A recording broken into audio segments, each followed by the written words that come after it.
Thank you. I decided to do my speech on growing up with a disability in 1960 and today. Well, back in 1960, we didn't have services like we have today. No United Cerebral Palsy, and United Cerebral Palsy was started in 1949, and it was started back by a group of parents because they didn't have the services like we have today. And then we didn't have the employment services, like vocational services like we have. And what that entails is that when you go down to the vocational center, you get certain testing, and they help you find jobs and different services. And they also help you start your own business. I tried that with their services, and I just didn't get along with the person. But I did try. We also did not have many medical services. For example, physical therapy, occupational, or speech therapy, like we do today. And I remember when I was a youngster, and I had physical therapy. The physical therapist would have me on a table, and I would be pushing one leg up like this, and down, and up, and down. And it was right around my birthday. And the physical therapist said, "Okay, Beth, lift up your leg," which slapped me on my bottom. My birthday surprise. Your birthday time. Well, that was at that point. Some of the things that I have, some handouts. I don't think I have a lot for enough to go around, but we'll try and see how many there are. One of the things that I dislike is using people first language. And some of the things that I dislike is the word crippled. Use disabled instead. Or she has autism instead of autistic. Or use a mental health condition instead of emotionally disturbed. Some of those things, or my mother would use handicap instead of disabled.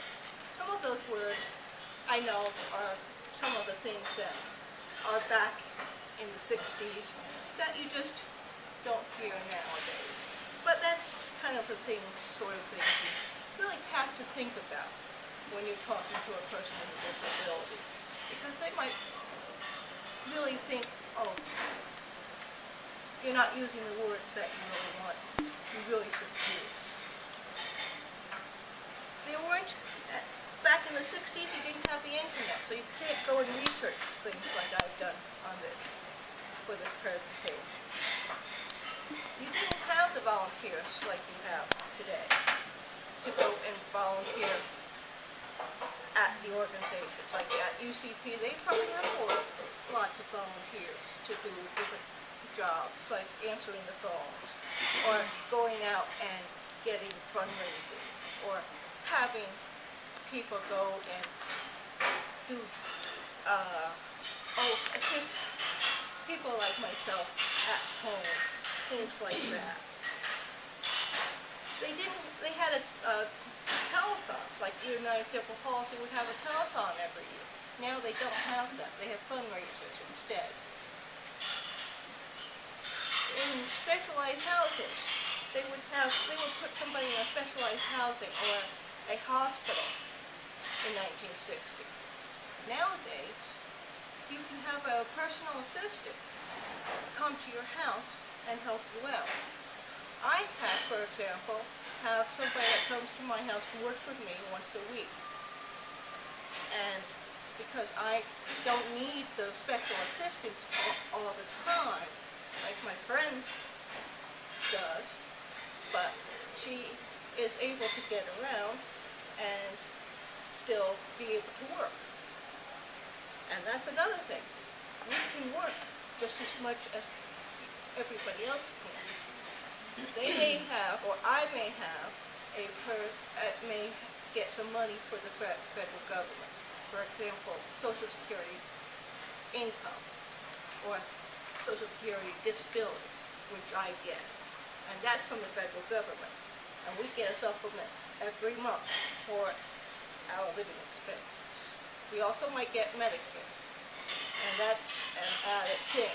Even though we may not agree with what the benefits are, because they cut back so much. Transportation. How do I get around? There's a bus. I get a bus pass for $15 a month. That can get me around for that. My friend, Lisa, has a specialized vehicle. She has a lift. She's in a wheelchair. That gets expensive because you have to have that repaired. And that gets expensive because that is an added add-on. Back in the 60s, you didn't see this.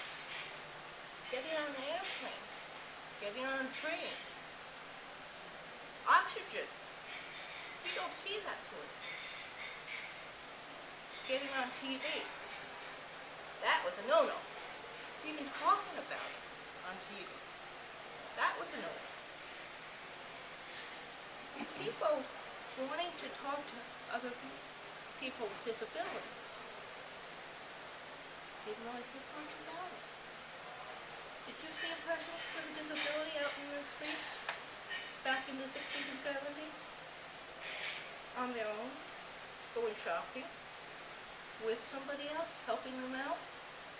Or a blind person out having dinner with their partner or their wife?